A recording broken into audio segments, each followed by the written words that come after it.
First of all, good morning, everyone. Welcome. My name's Skevi and today I have been warmly invited by yourselves to deliver my webinar on organised and optimised. So, I'll just roll down.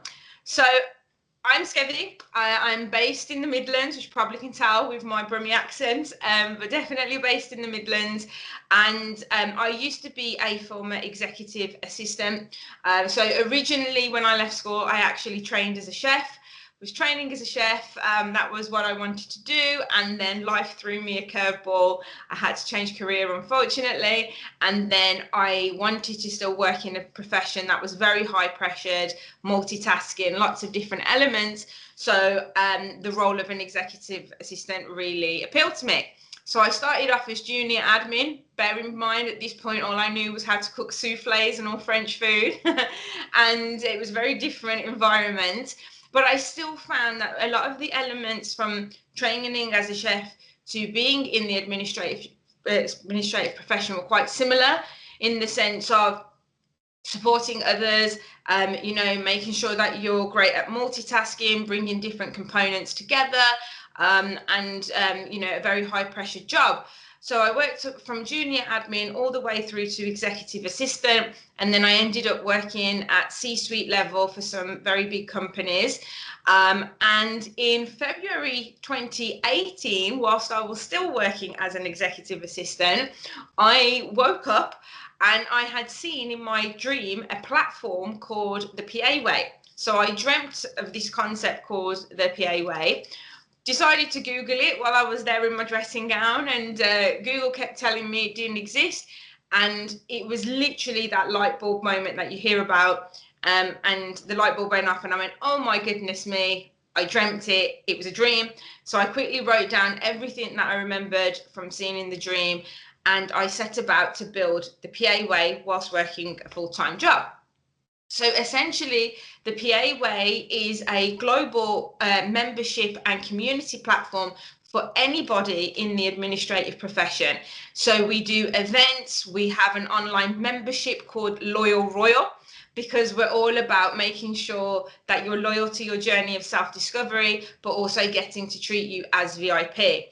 Because what I found when I was an EA was I felt I was doing all this work for so many people, booking all these amazing restaurants and hotels and whatnot, but the assistant never got an invite.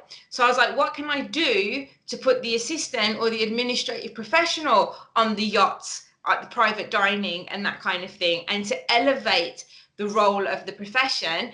And so that's exactly what I did. I built the PA Way. And we've taken assistants all around the world with our members. So we took them to Thailand, Cyprus, we took them to Portugal last month. In June next month, I'm taking them to Gibraltar. I take them to 5-star hotels, and it's all through their membership, which is on the website.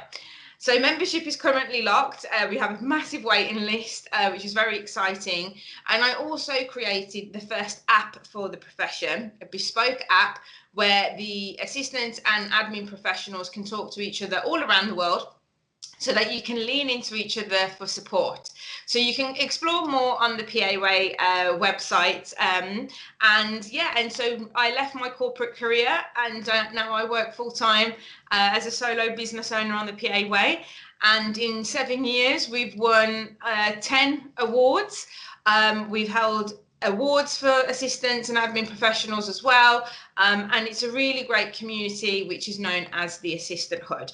So I'll let you have an explore over that. But with the membership and the PA Way aside, I am an international trainer and speaker for the profession, because I am really so passionate about elevating the role of the administrative industry. I feel that as a profession, we are sometimes overlooked. And we don't get that recognition that we deserve as admins and assistants. And for me, my goal with the PA Way is to elevate that, to level up the voice of our profession, because without us, organisations don't function, and it's time to put assistants and admins in the spotlight. So admin is my jam. However, if you do come over and ask me for anything that's related to Excel or anything mathematical, I will shut down, because that's not my jam. Anything to do with leveling up productivity, events and creativity, that's where I come to life. So, what I want you to do is be really honest with yourself for this presentation. So, let me know in the chat. So, again, I've got to look this way. Be truthful. You don't have to share if you don't want to. That's no problem. You might want to write it down, keep it to yourself. But if you do feel comfortable sharing in the chat, that's where we can all level up and support each other as well. So, how many times have you wished that there were more hours in the day? I'm 100% always chasing the 25th hour. So yeah, let me know in the chat if you are always chasing extra time. And usually if I was there in front of you, I would do a little post-it activity, but you can write it down or you can share it in the chat. I want you to think of one word about how you're currently feeling with your state of mind. So how are you feeling? Are you stressed? Are you overwhelmed? Are you content? Are you happy? You know, you might be like, you know what, Skevi, it's all good today, sun's out, no problem. You could be feeling, that you want to create some more potential in your life. Whatever that looks like for you, think of that one word because I'll need it for the end of the session. So feel free to share in the chat what your one word is, or write down your world. So let's have a look. Libby's push is feeling frazzled. Lorna's feeling positive. Again, whatever it is, it's your truth. There's no right or wrong. I'm just here today to kind of get a flavour of where you're at and how we can help. Overwhelmed, yeah, okay, I feel you. I'm exactly the same at the moment, and yeah, definitely tired. Same here. So, do you wish you had extra energy and time? I'm always asking for extra energy, even though I'm quite animated. I do still feel quite tired now and again, so I am always looking for extra energy, but I've built systems around me now that can help. Do you make excuses? Be truthful. Yeah, at the start of the year, we've all got really good intentions. 2025 is going to be our year. This is the year I'm going to do X, Y, and Z. And that's great. Now we're in May. It's the 1st of May today. So we're 5 months in. Think about how you were at the beginning of the year with any dreams, goals, aspirations, intent. Think to yourself, have I even started? If you have, amazing. If you haven't, let's talk. Let's see how we can move that needle for your success. If you have started, keep going. Make sure you're tracking your metrics. What is it that you want to do? Is it that you're like, Skevi, you know what, we're in May and I still don't even know what kind of goals or aspirations I want to create for myself? Others might say to me, you know what, Skevi, it's fine. I'm good as I am. I haven't really set myself any goals this year or metrics. Again, that's completely fine. It's whatever you feel that you can do to set your soul on fire. So someone shared in the chat, I want to get a better work-life balance, but haven't managed it so far. Again, no problem. Hopefully we can help you with that as well. And are you feeling overwhelmed? So we are exposed to so much information by the time we log on to our phones in the morning. Are you feeling overwhelmed? So be truthful with yourself so you can kind of do an audit where you can say, you know what, this needs to change, this can stay, or that's got to go. Because what I want to do is take you from stressed to success. So that's what I want to do. I want to make sure that you're not feeling overwhelmed, that you are starting to create abundance in your life because you absolutely deserve it. And given the roles that we do, where it's a support role, you're always supporting and helping others. But for me, it's really important that you're also pouring into your cup because you are an important priority. And you are also, you deserve that success as well. So how do you make a start with creating success and getting optimized for the week? Well, you have to start with a plan because failing to plan is planning to fail. So you need to make sure that you've got a really good roadmap of where you want to go. So if I was to say to any of you now, whether you're supporting stakeholders, clients, patients, whatever it is, if I said to you, for that person, you'd be like, yeah, on it, got it, Skevi, it's all sorted. But all too often, I speak to assistants every single hour of every single day across the world. I kind of get the narrative every week of, Skevi, I'm burnt out. I'm not doing anything for myself. Others might be like, yeah, I'm good. I'm positive. I'm trying to find a balance. We're all trying our best, and that's all you can ask for. So I want you to think about what does success look like for you? How are you going to measure that success? And how can we reverse engineer to put a plan in place? So it all starts with the discipline of time management. And given our profession, we're pretty fluent in time management, right? Because we've got to be, because of the nature of the role. But time management is an absolute art form. It's a discipline. Yes, you can move time, you can move blocks of time to make sure it accommodates and suits you, but those who have that kind of champion mindset, when you think of like top performing athletes or entrepreneurs, these people at the very top of their game, it all comes around to the discipline of time management. Because being busy isn't a badge of honor. I speak to so many people every week and they're like, Skevi, I'm so busy. I'm so busy. And even me at the beginning of the call, Libby was like, you look like you're so busy. You're doing so much. And I'm like, yeah, but I'm tired, because I'm being honest. But being busy isn't a badge of honor. So when I speak to, not only assistants, but business owners that I collaborate with, they're like, Skevi, I'm so busy. I'm like, yeah, busy doing what though? Oh no, I'm just super busy. Okay, that's great. But what are you busy doing? And they're like, you know what, Skevi, I don't even know. Everything's kind of blended into one. So it's all good being busy, but it's about doing the right things and being productive, because that's how you set yourself up for success. So you have that control to level up. So how do you make the plan work? So the easiest way is to start with your to-do list, because what we want to do is take your to-do list to become your ta-da list by the end of the day. A lot of people that I speak to, they're like, to-do list, Skevi, I don't even have a to-do list. I've just got loads of things going on.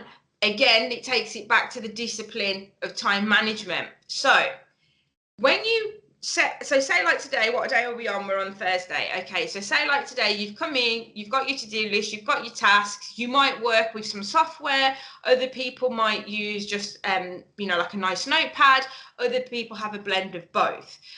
They'll use Outlook, they'll use a paper. Whatever works for you to find your flow, that's absolutely fine. So map out your tasks every day when you come in, but I implore you not to do more than 5. So I've got a notebook here, and I write it the night before, and I put 5 tasks that I need to do. You can put 1 or 2 more tasks, but what happens is if you put more than, say, 5 to 6 tasks, you not only add more burden to your task load, but also when you come in the morning and you see a whole load of lists, you send the chemical signals to your brain, and your brain already feels overloaded just by the visual of the task list. So try and map out 5 tasks, and then from that main header of a task, create subtasks. So for example, I've got on mine today that I need to do some social media posts about certain things. So the header would be social media posts, and then the subtask would be post on LinkedIn about this, post on Instagram about this, so that you can kind of see the subtask and the header.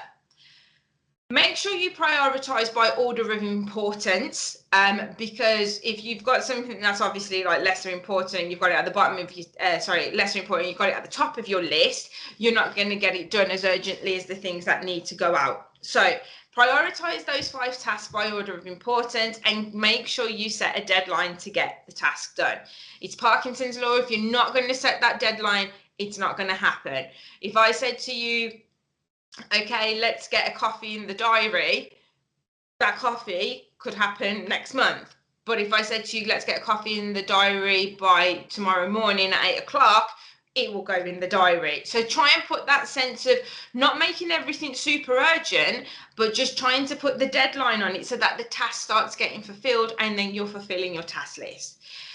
One of the best things I did when I started training this module, and I've got so much feedback, is basically moving old tasks to a new list. So say you've got your to-do list on a Monday. So you've set it out.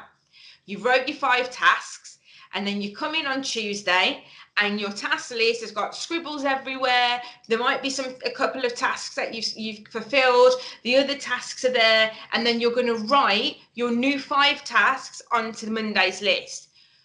What's going to happen is you're going to not only overwhelm yourself, your brain's going to try and comprehend like the mess, that the scribbles, the doodles on the task list.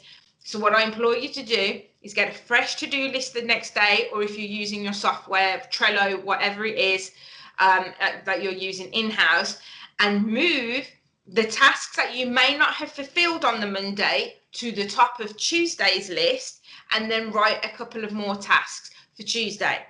What that does, that helps reduce the decision fatigue. So when you're coming into the office, you're like, right, this is my plan, head down. I've time blocked, which we're going to talk about. I'm going to time block it in my diary. I can move the needle on my tasks. If you have one messy, scrappy to-do list and it makes sense to you, again, that's great if it works for you. But just to reduce that overwhelm and also send the right chemical signals to the brain, try and implore you to do a new task list. So your brain is a sponge. Imagine it as a sponge, and every morning when we wake up, that sponge is full, as in like it's ready, right?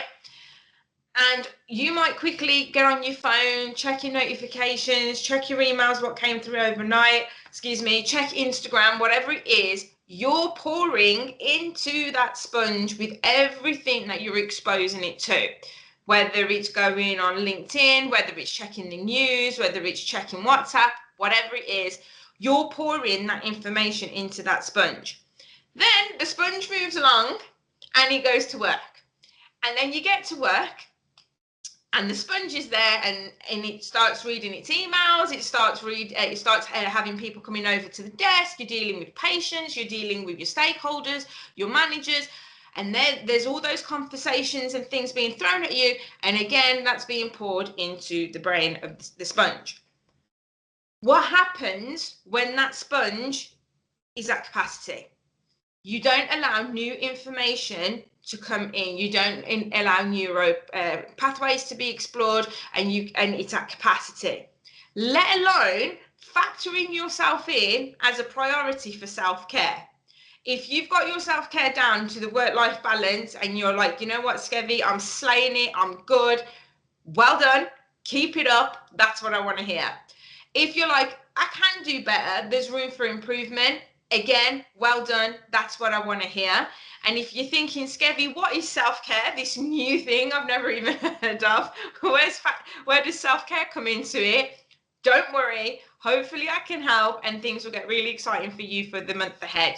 Because there's no right or wrong, it's just about using what's working for you and how we can level up, because that's how I run things at the PA Way. When you level up personally, you level up professionally, and professionally and personally, it's both. You vibrate at a higher frequency when you're thriving personally, because everything else around you starts to flourish.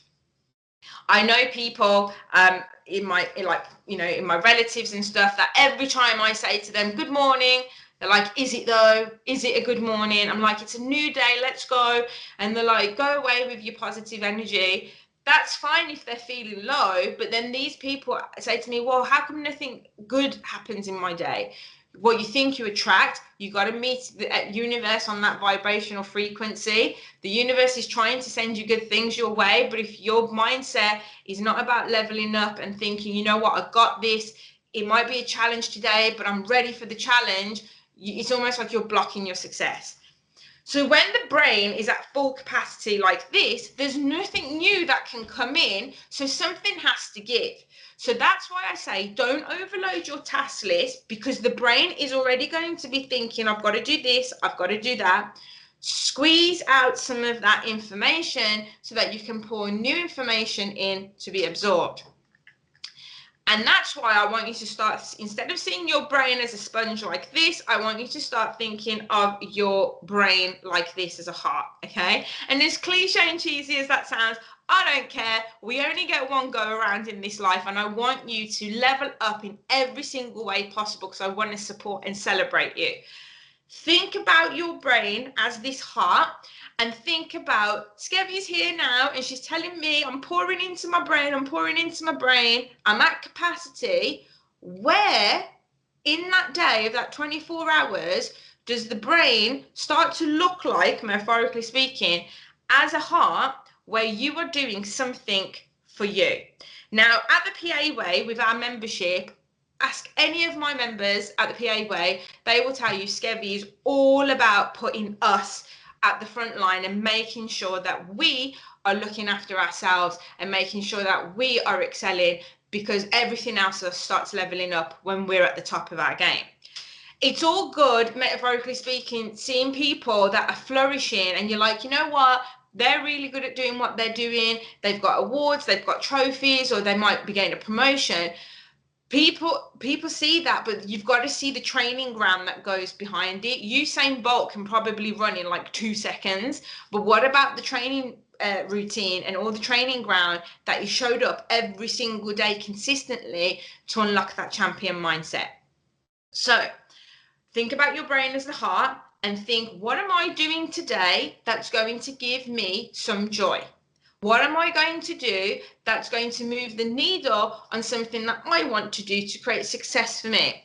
So again, going back to our membership, we've got assistant. I'm going to just use the word assistant. You could be like an administrative professional. I'm just going to use the word assistant because the strand of assistant is in absolutely every single admin professional. So just for context. So when I speak to assistants, admin professionals, chief of staff, whatever the role, I always say to them, you're creating all this success for work, you're doing all this amazing, but what about yourself? And I'm like, what sets your soul on fire? And they'll say to me, Skevi, I've always wanted to write a book. Or Skevi, I want to get in shape and I want to train for a marathon. Amazing. Whatever that looks like for you, and to them, I'm like, what are you doing to move the needle towards that goal? Well, what? Nothing.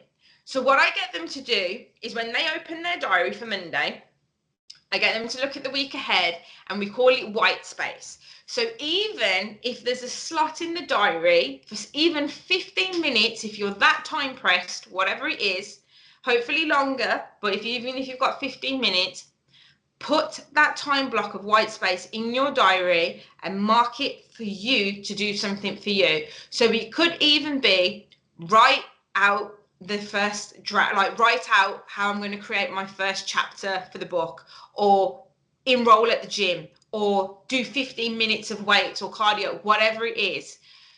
When you put these increments of time, you start being consistent, and consistency forms routine, and routine then forms rituals, to the point where you'll get so used to it that if somebody says to you further down the line, I'm talking maybe like 2-3 months in, oh, you know, on a Thursday, can you do this and that? You'll actually think, no, I've got that slot in my diary for me. Unless it's super urgent, well, we can find another available slot. I've trained assistants on this, and I swear so many of them now are so protective of removing the white space out of their diary, because they're like, you know what? I look forward to it at the start of the week. I know that's my time, as in their time. I look forward to it. It gives me something to get excited about, and it also helps me move towards my dreams, my goals, my aspirations, and that's how I want to level up. So just think about all these kind of things for the week ahead.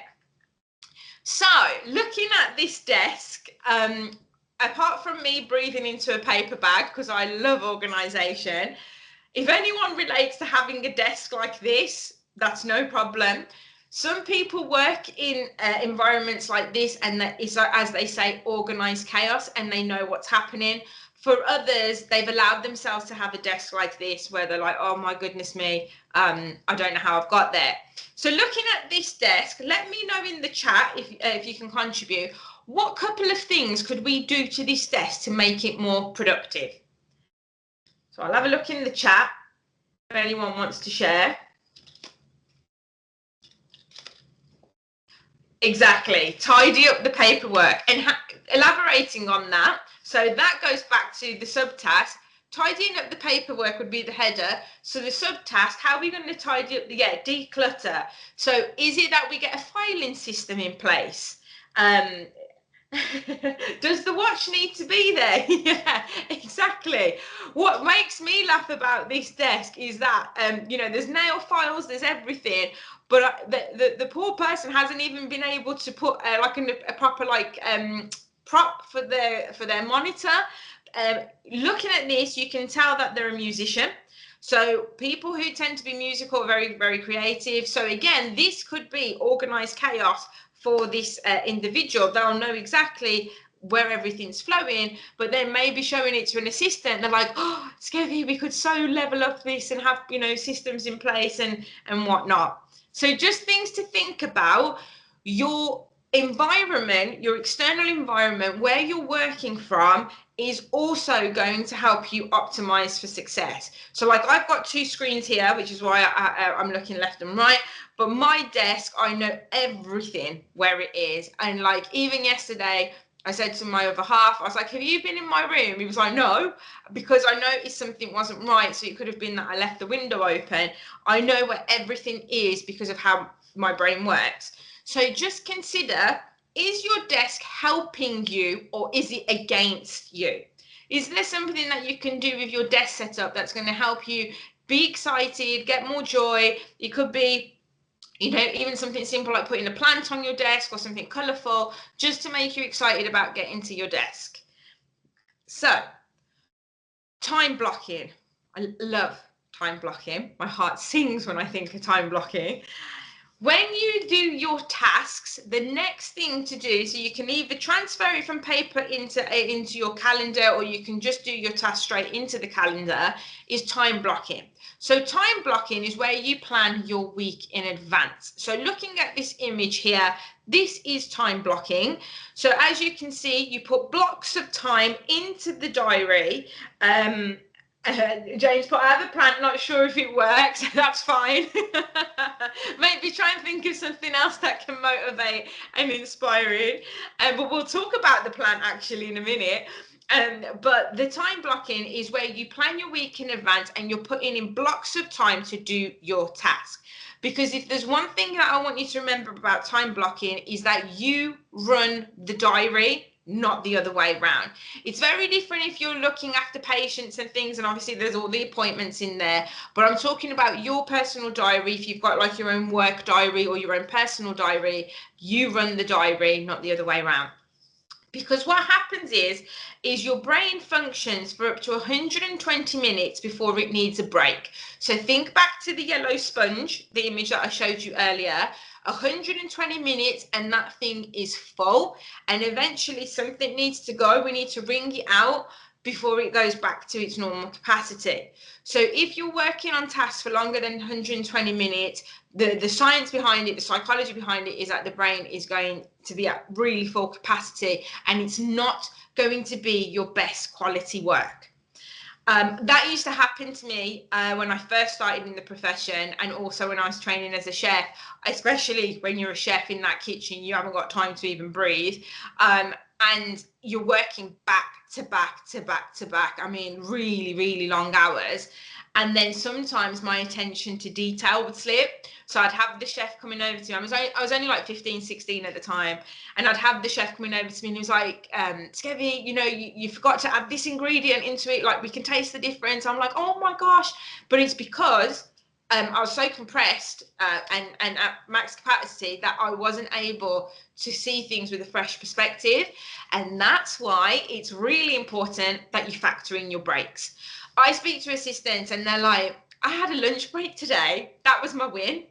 I'm like, the fact that you see your lunch as a reward for the day, as opposed to seeing it as a necessity for nourishment, to level up, to fulfill you, to satisfy you, you need to go back and look into your diary as to why you're seeing a lunch break as an achievement when it's your given right to have your lunch. So factor in your breaks, and believe me, I'm the first person to tell you, like, I've worked shifts where I haven't even had a sip of water. Like, I've been there. But now it's really important to make sure that you're factoring your break, especially if you're doing very admin heavy work. Make sure you're giving yourself that time, because you get longer dips in concentration the longer you work. And what it does, it allows the neuroplasticity of the brain. It allows your brain to stretch. So think of that sponge, and then new information can come in. You go back to your desk with a fresh set of eyes. You're fulfilled. You're satisfied from your lunch, your break, and you've moved around, and you can start working. So how can you save times with tasks? So I'm just going to so how do you stick to time blocking when so many reactive tasks come in emails? Fantastic question from Livy there. So with that, if our jobs are very reactive, we're always putting out fires left, right, and centre. So with that, I always, when I was an EA, what I used to do is put in some white space at the beginning of the day for like anything reactive that come in, so I could schedule. Even if it was only 15-20 minutes, I'd put a little buffer after lunch as well for catch up, and at the end of the day. So if my boss did put something on my desk and he was like, right, we need this, I would kind of see if I could slot it in to one of those slots. But obviously, you play it by ear. If it's something really reactive and it needs to get done and everything else has to come to a stop, obviously you would do it there and then. So you just have to make that executive decision about how you're going to apply your leadership to which task. So dedicate certain tasks, dedicate time to certain tasks, okay? So if there's something that's reoccurring, so every morning, say I used to come in when I was an EA, I'd have time in my diary as a reoccurring item, check emails, check the boss's emails. I would check his sent box to see what came in through the night before, if there's anything that I needed to action. So you dedicate certain times with hacks. So your to-do list is what you need to do, and the time blocking is when you have to do it. Okay, so remember that. So the to-do is to do, and time block is when you put that in the diary. So if you've been tasked with, I don't know, maybe updating some medical records for the last couple of months, that's your to-do list action, and you put that time block in the diary, as in I need to deep dive focus for the next hour and start going through the medical records, because you then start moving the needle on your tasks. So block off distractions. So going back to whoever mentioned about the plant, I used to work with a lady that used to basically, if there was a plant on her desk, it meant that she was deep diving into her work. She was giving that burst of focus. Don't go over to her desk. So she was using the plant for that. And there was another lady that used to have a light on her desk, and when the light was on, she wasn't home. Don't even think about approaching her desk. She went in, she was moving the needle. And that was really helpful, because people not only respected it, but people knew not to approach them because they were doing their work, which obviously updates their task list, but also allows them to level up. Color code your time blocking. So as you can see again here, they've got the gym in red, coffee catch-ups in green, online meetings in blue, dinner, whatever. Color code your tasks and your things. So my diary is all color coded to death. Like literally, I know this means that color, that means that color. It's colors that I just know. I look at my phone when I'm out and about, and I'm like, right, telephone calls in orange, I've got that coming up. And you can add notes inside your task list in your time block as well, just as refreshers. And if you take anything away about time blocking and tasks, remember the two words linear and familiar. This time blocking image here, whilst I was using it for context for the task, that for me is not linear familiar. That has got distractions. It's coming in from the side. It's got blocks. That is not linear. That's a Tetris mess. What we need in the diary is like a nice long column. Everything's color coded.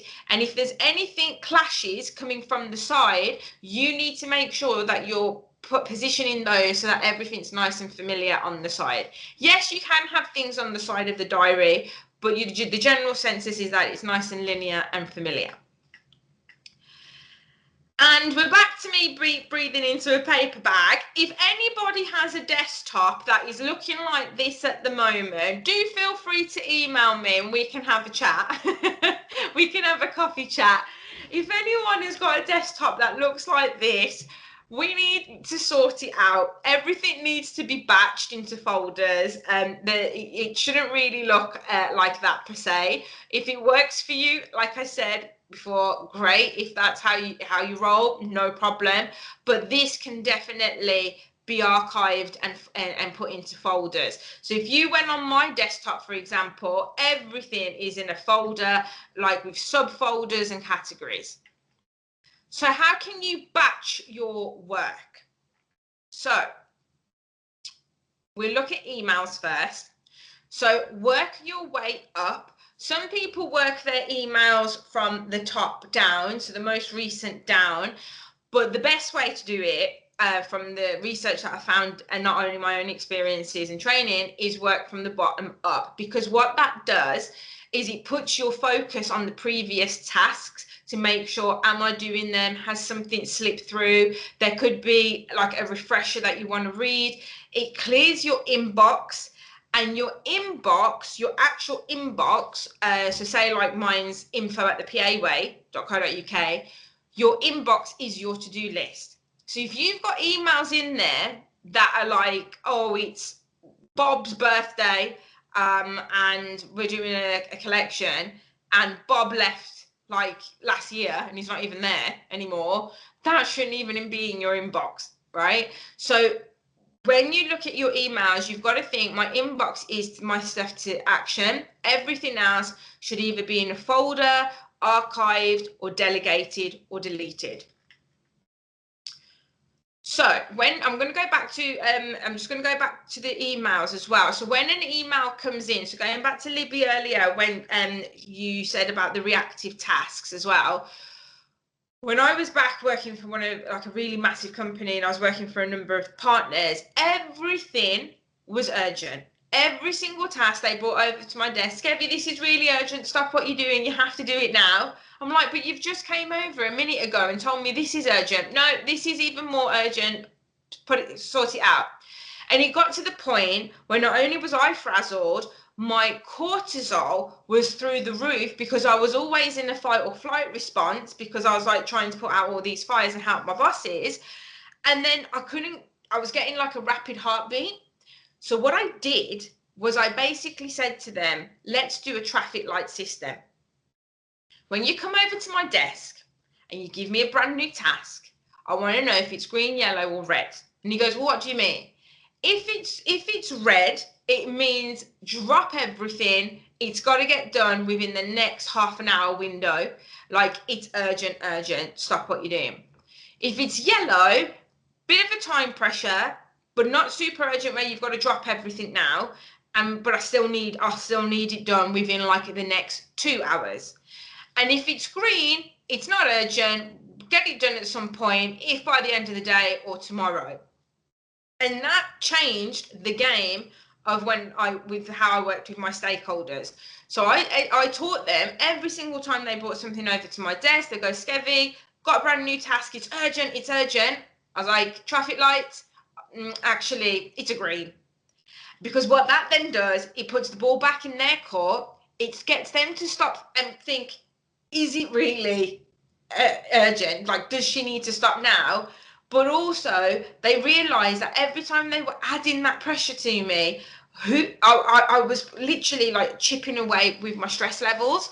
So then I wasn't as productive and supportive for them.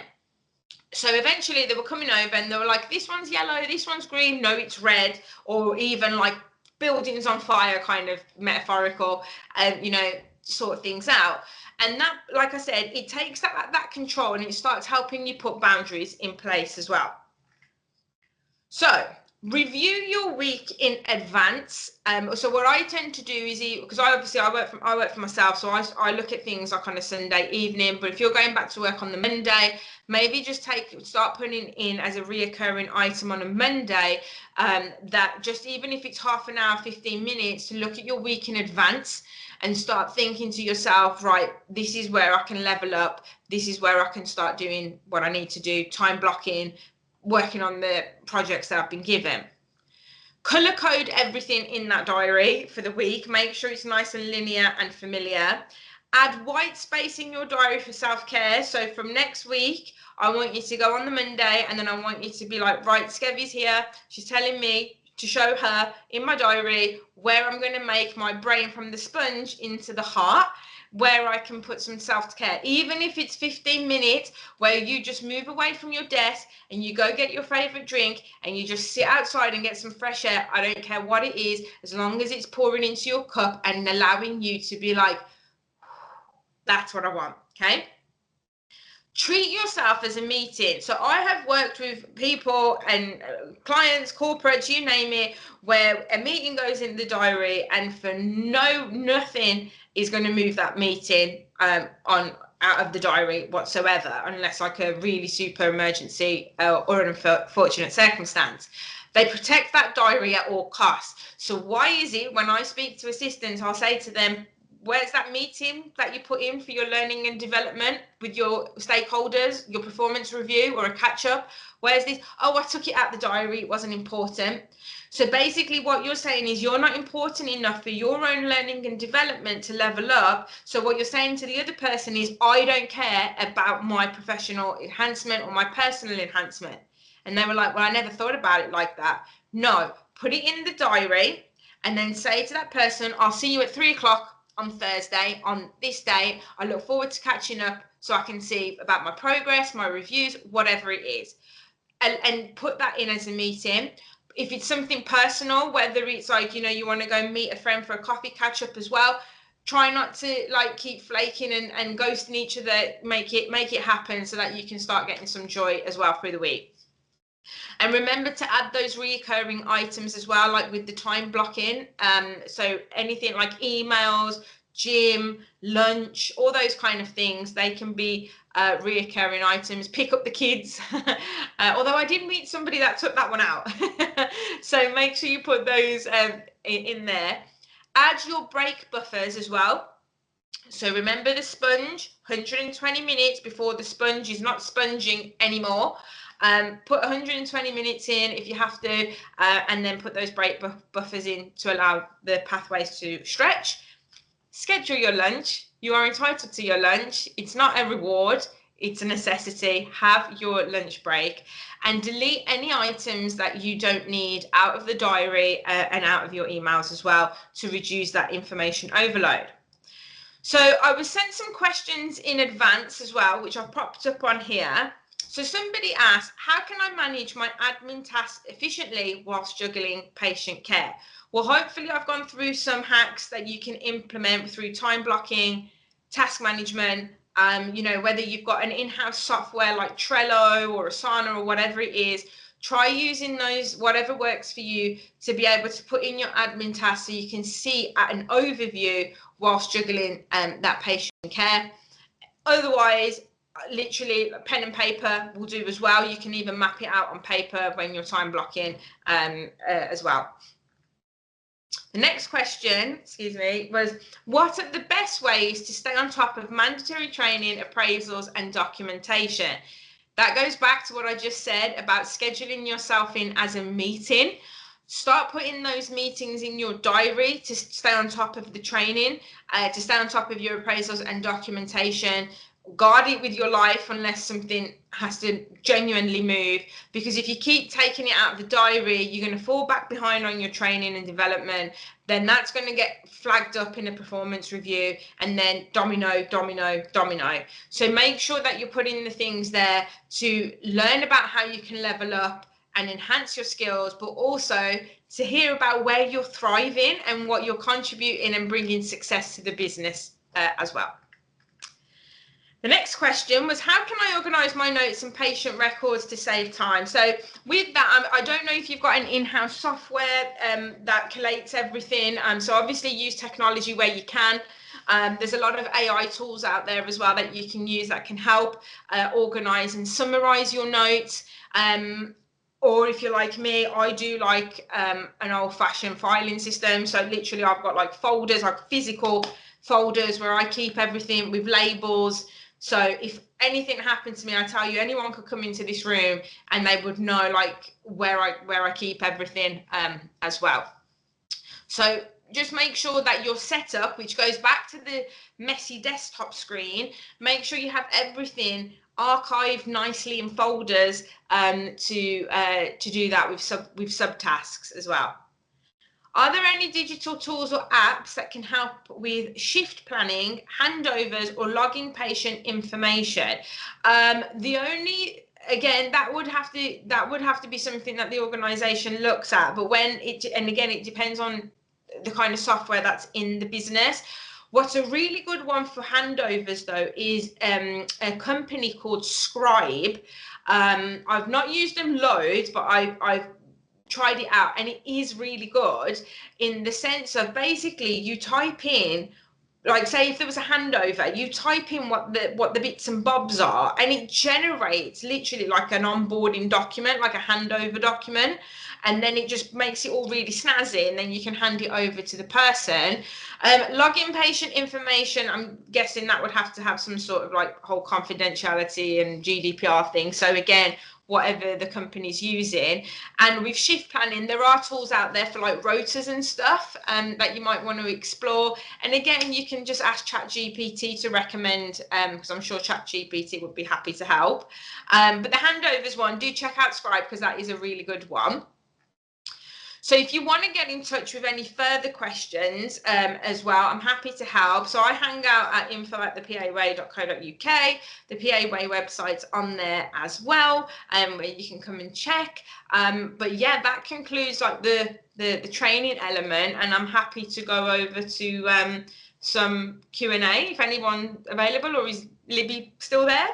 So yeah, thank you very much for listening, and feel free to ask any questions, or it doesn't even have to be a question. You can just share anything you want to share. Thank you much. Thank you so much, Skevi, for such an insightful and interesting presentation. It would be interesting if anyone's got any questions, please pop them in the chat, or if anyone's got any key takeaways that they can share from this session. Personally, seeing that photo of the desk made me look at my own desk and think, goodness, what am I doing? I've actually got a watch just sat on my desk as well. So you've inspired me to go and do something about that.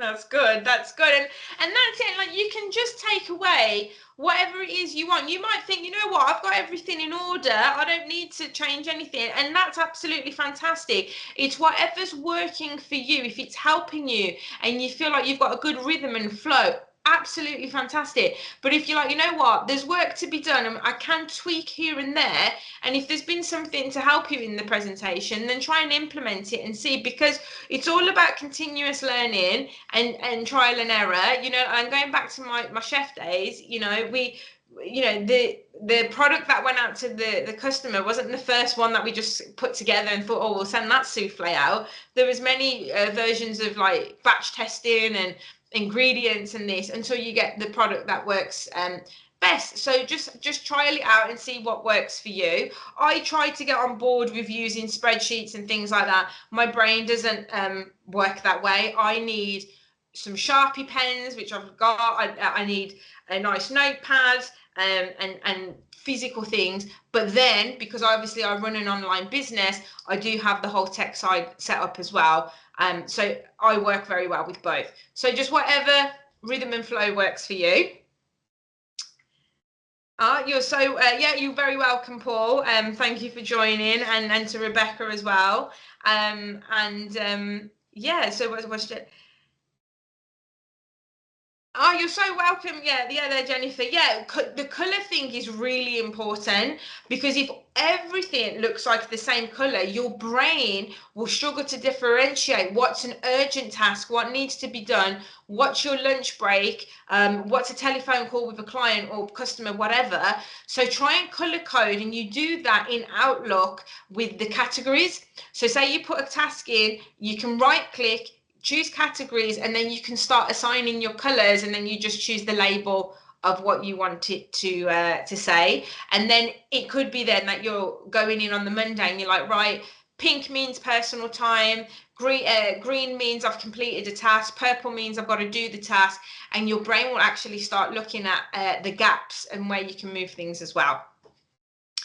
And you're most welcome, Jane. I'm really happy that you found it helpful to take forward for your team as well. Just something I was thinking about around having the lights on or the plant pot on the desk, Skevi.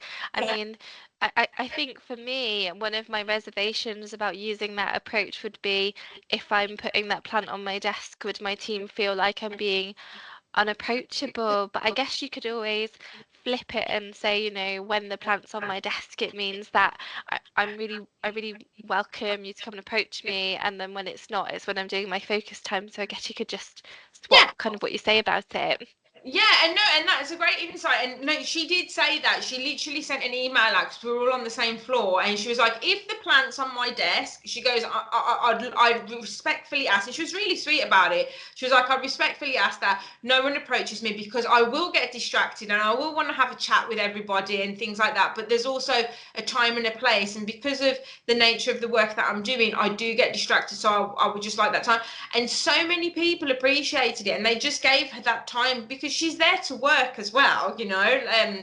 Whereas with me, mine was like desk drive-by central. Like everyone was stopping over at my desk. I mean, it was my own fault because I used to have like sweets and everything for everyone in the office. So everyone was stopping over. But then I think with me, when people came over and they realised I weren't as chatty, they were like, "Oh, okay, you're doing some deep work." So it's not about you being standoffish. It's about protecting your boundaries in the sense of there's a time to be involved in working with the team, but also with that, Libby, if you're working in the team, your success is also their success. So it's almost like you need to make sure that you're fulfilling your side of the bargain to make sure that the team is thriving as well. So it's a two-way street in that respect.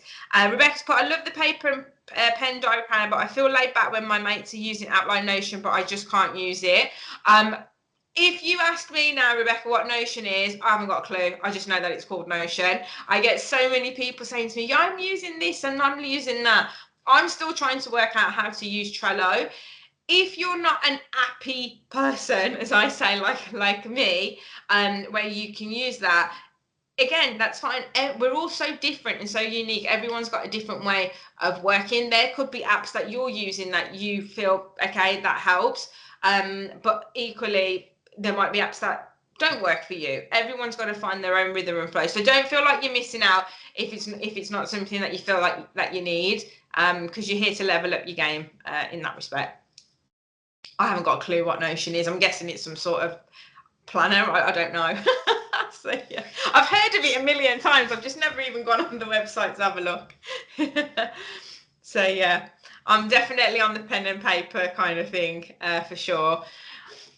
And I think Jennifer's typing, but yeah, honestly, just take what you can from the presentation, just see how it works for you. But time blocking is key. Any advice on turning off when you're working from home? I find when I am on site in the office, I'm good at stepping away and going home, but at home I end up working over my working hours. Jennifer, you speak to my soul. That's exactly how I am.